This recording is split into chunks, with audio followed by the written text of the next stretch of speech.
Hi everyone. For those of you who are brand new, my name is Aurora and welcome to the Promethean Channel. This channel has been existing for many years and there is only one channel like this. If you find any other channels that have the same name, those are perhaps imposters. So just be mindful that there is only one Promethean that is discussing metaphysics and relative mysticism, esoterica, etc., etc. You just need to look in the about section and you'll be able to see what the channel is all about. In the last video that we discussed, I introduced the new series called the First Principles series.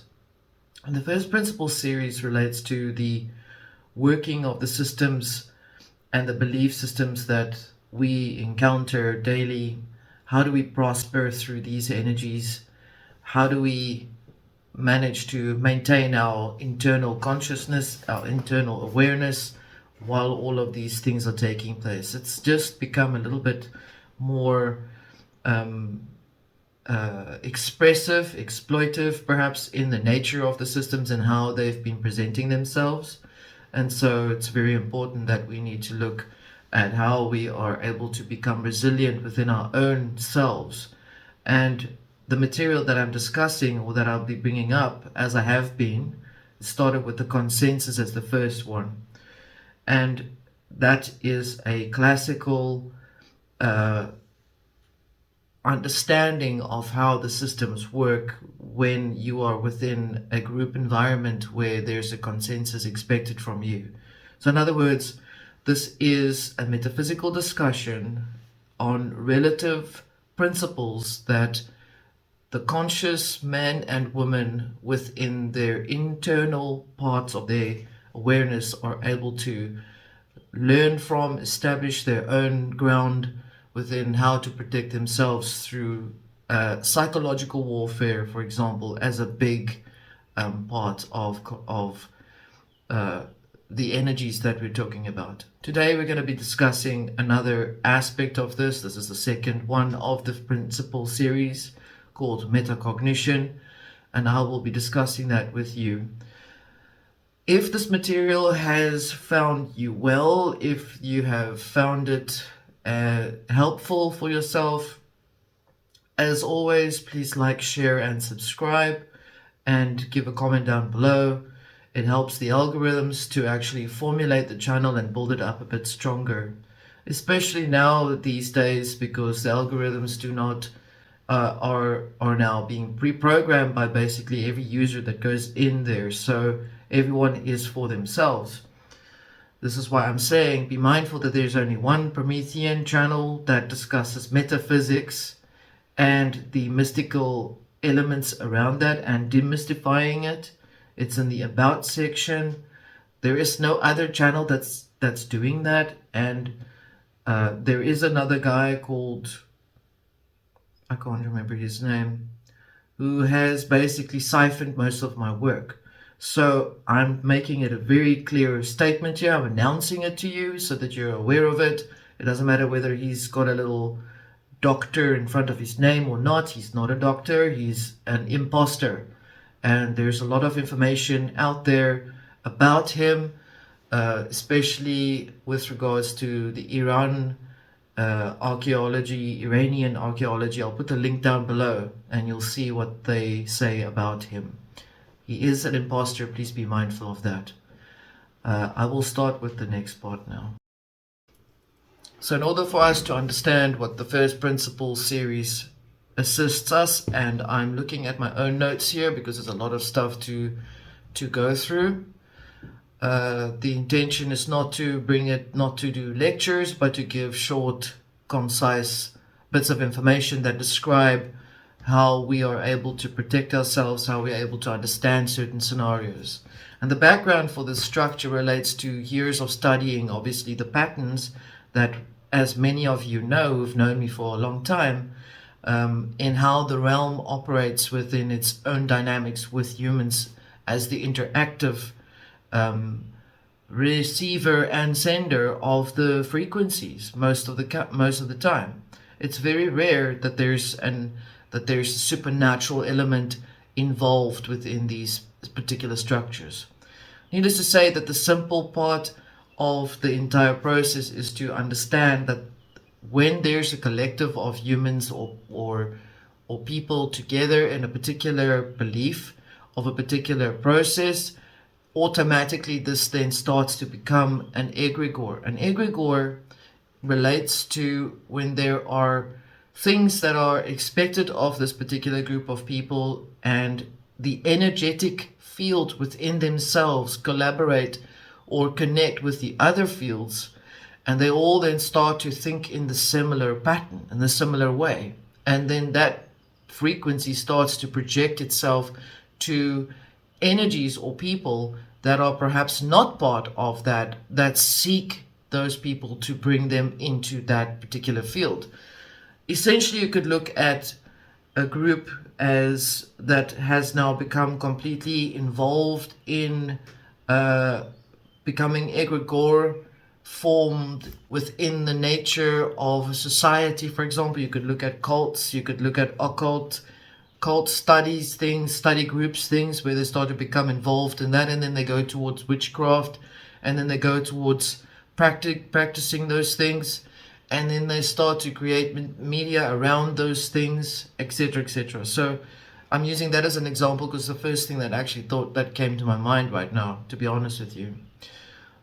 And the same thing goes with political groups as well, and sports groups as well. You can see that basically those type of things, your energetic field within you is an energetic electromagnetic field.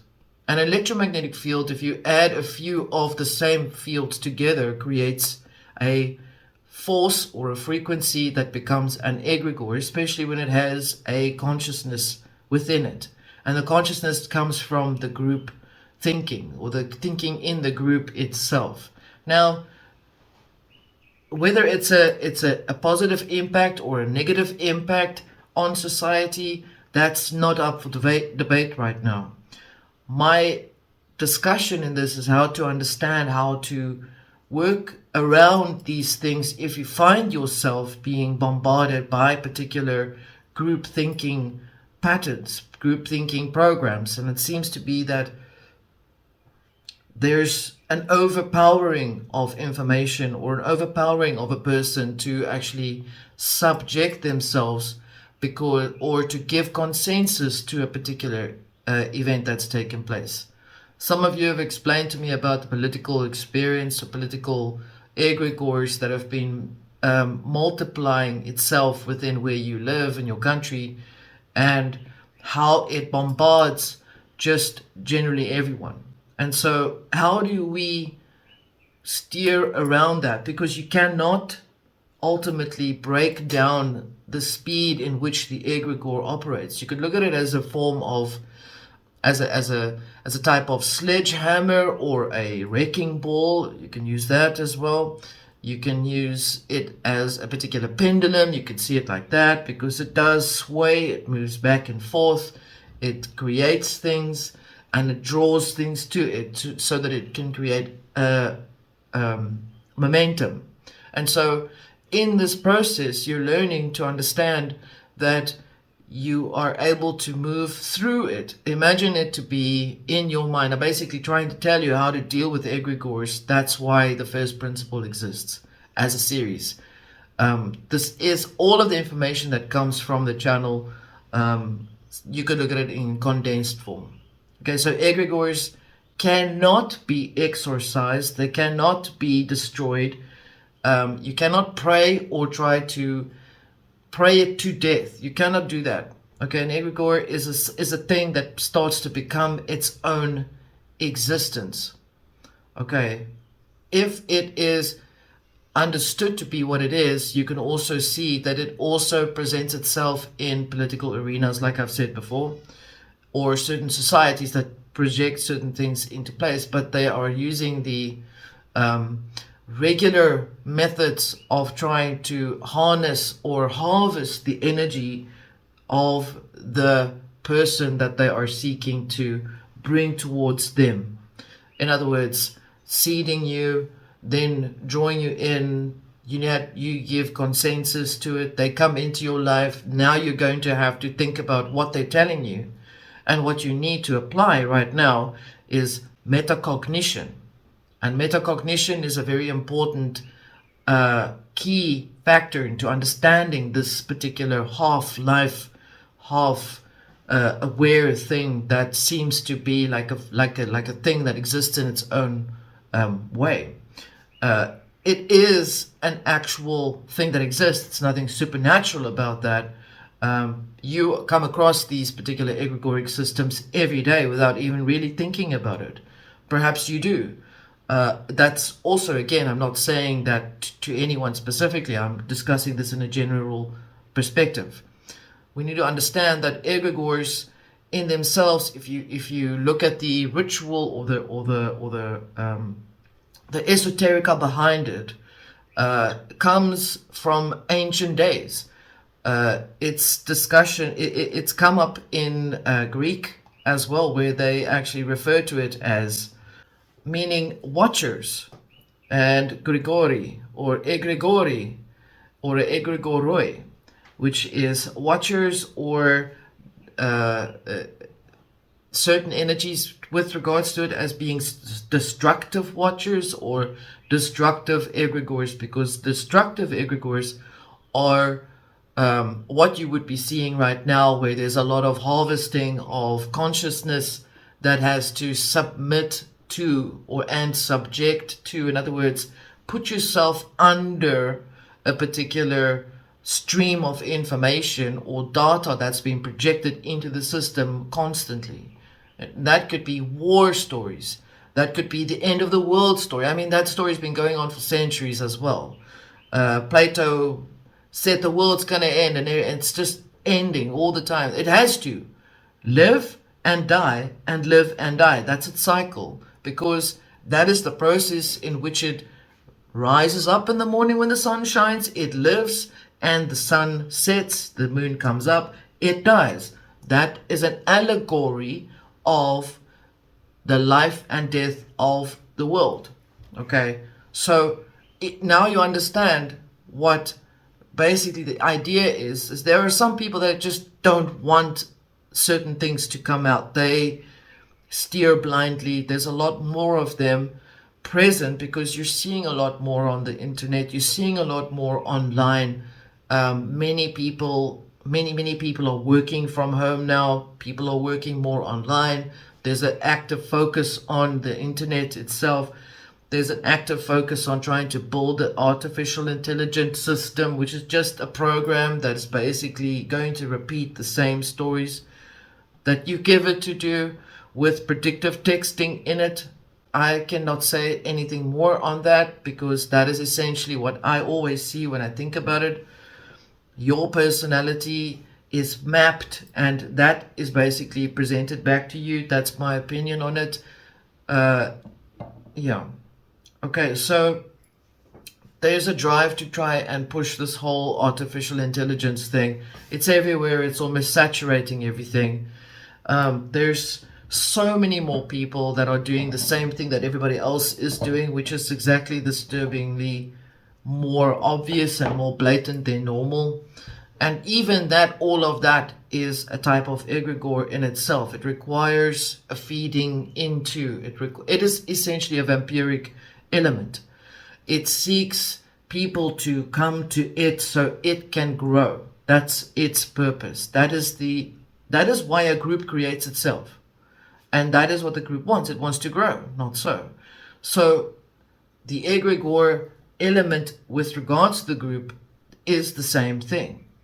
So now we're going to look at this in a much deeper level. We're going to understand what metacognition is. I have explained to you what the egregore is. I've not gone into too much detail. If you really need to know more about it, there are links below for you to investigate on it. And you can also go and read about it yourself. So I'm not going to try and give you new information that you do not already know. So on an energetic level, we are seeing that there are people that are instructing certain ideas to take place within the system. In other words, there's the same drives in terms of what it was initially to try and take over the world, and Pinky and the brain rules the world. The same story. It's still there, but they're using it in a different way now. They're using different forces to actually align that. They're also heavily pushing a lot of witchcraft and occult energy into these egregores. So these things become a type of digital witch, or digital, what do you want to call it? It's also not a mystery. I mean, you already know about this. You can see it everywhere. You can feel it, that they're everywhere. There's not one person that doesn't sort of promote some idea about, if you're not a witch, this a sick ad that keeps coming up. It is to annoy you. It annoys me. So metacognition, to come back to the crux of the point. Metacognition is the art or the principle of being able to think about thinking within a particular system or situation. And that means if you are able to look at yourself in an objective way. I'm going to explain to you how to do that. I always say become objective when you look at things. In other words, don't become emotionally involved. Many of you who know me to say that to you. In other words, you are needing to understand that it's the capacity to observe how you respond and perhaps react to what is being presented at or to you. Or if you're looking at something, it's quite disturbing, you want to go and you stop yourself right there and you step back and you think, why am I getting so upset about this? It's not really something that I should become upset about. It shouldn't be irritating me, right? It shouldn't be triggering me. You stop yourself and think about that, and you think, okay, this is just, and as you go further out from it, you become a little bit more objective about it. You realize, this is just another egregore. It's designed to get me to get reactive so that I must go into it, scroll into it, doom scroll myself to pieces, because the energy requires me to feed it. Okay. And so every day there are people that are actually breaking away from it, and there are people that are coming into it. So it's not exactly growing. It's just sort of sitting there it's just sitting there. There's not really movement happening there. So, in other words, that is what metacognition means. It means you stop yourself from thinking, you stop yourself and think about what you're thinking when you're looking at this particular thing. Is it really going to be beneficial for me to look at the way that they murder puppies in China? Is it beneficial for me to do that? Why do I want to see that? Do I have a morbid curiosity? Some people actually have. You'll be surprised. And so on and so on. These are just examples, okay? These are just examples. Okay, so the moment that you come to that point where you then realize, this is just me feeling disgusted in something, and you realize, but where's the disgust coming from? In other words, I'm trying to help you to think about how to think, giving you some ideas on this. This is not a method that I'm going to say, do it every day, and this is going to happen for you. It's going to help you to think about things in a better perspective. It will help you to understand how to recognize an egregore by stopping and thinking what the emotion is that you're feeling when you're looking at a particular something and what it wants from you. Was it fear? Was it sadness? Was it disgust, which is anger underneath, which also is a complex emotion, which relates to disappointment and heartbreak.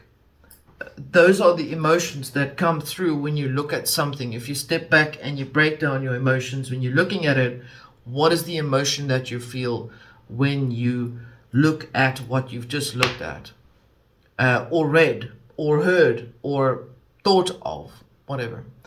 It mostly is related to something that is on the external. That's why I'm using the example of looking at your phone and doom scrolling, because some people do that. They love to be in the stress and the drama because they perhaps have adrenaline burnout. That is another thing that comes up as well.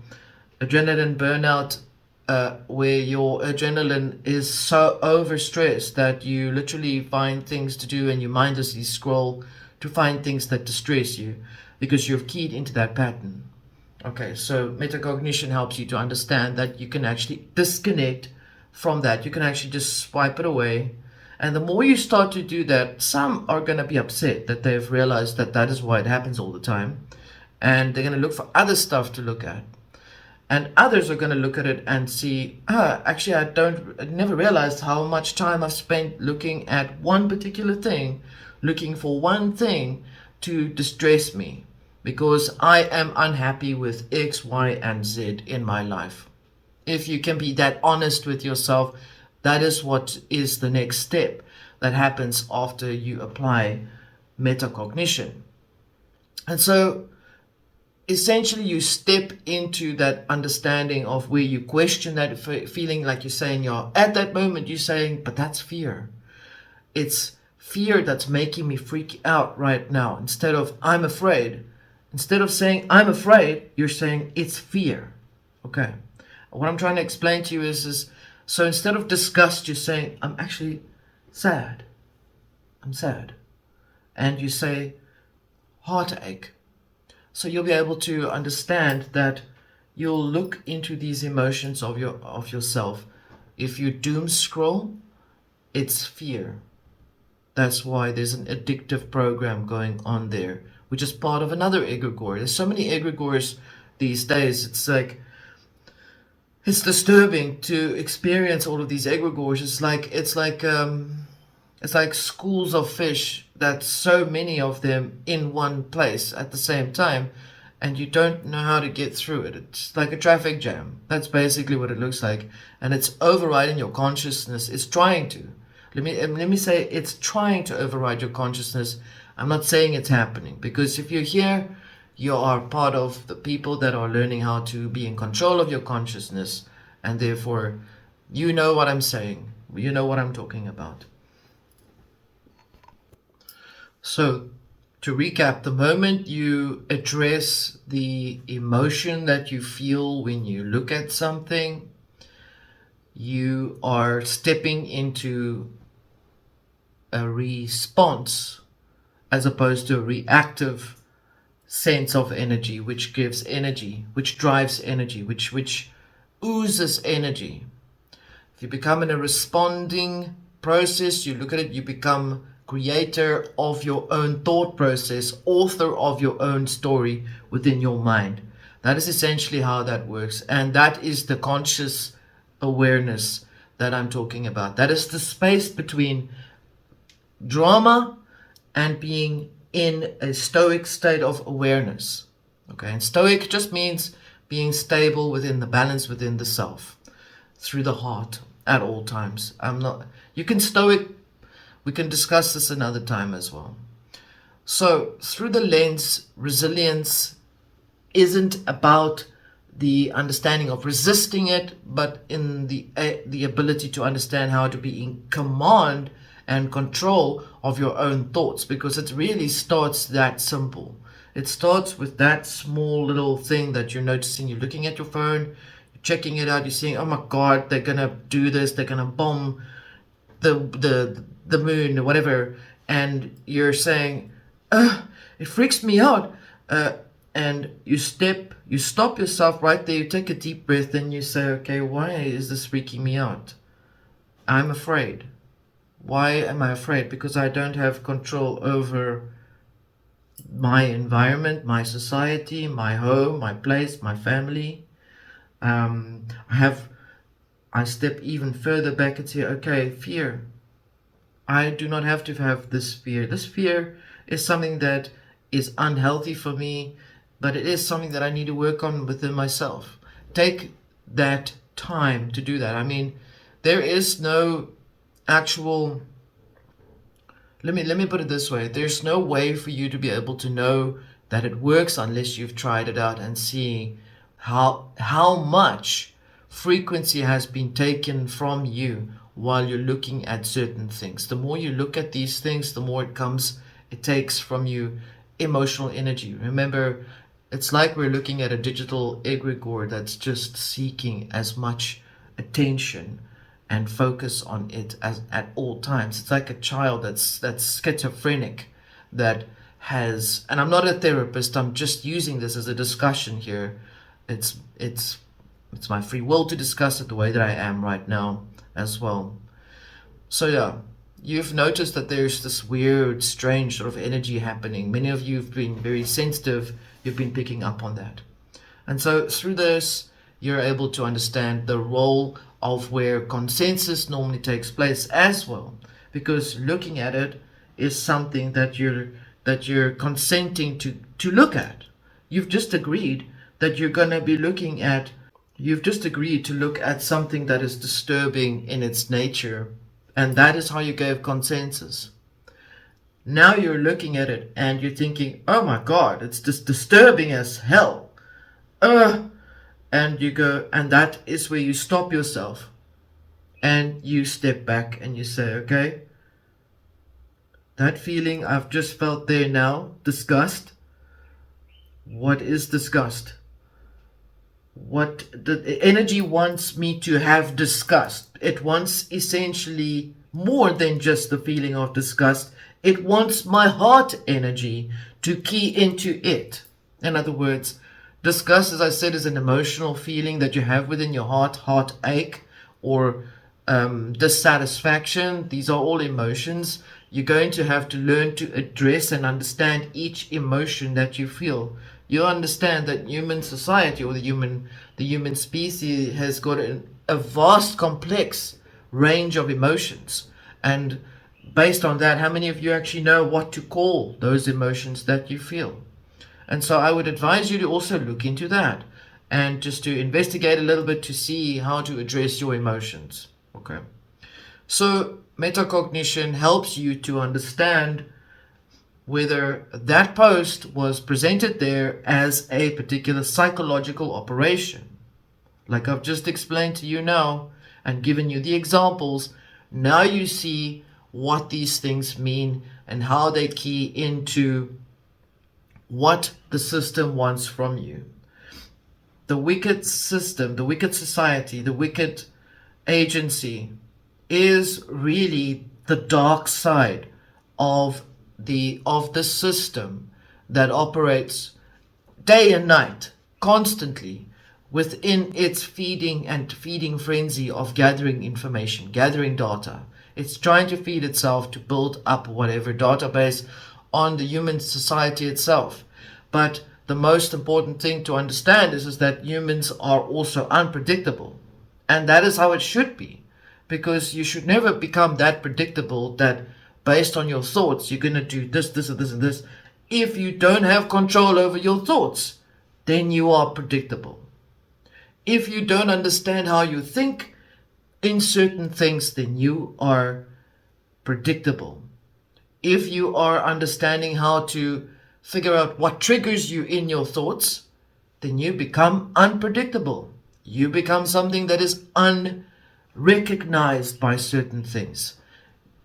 Your reaction, everyone's expecting you to react a certain way and you do something else.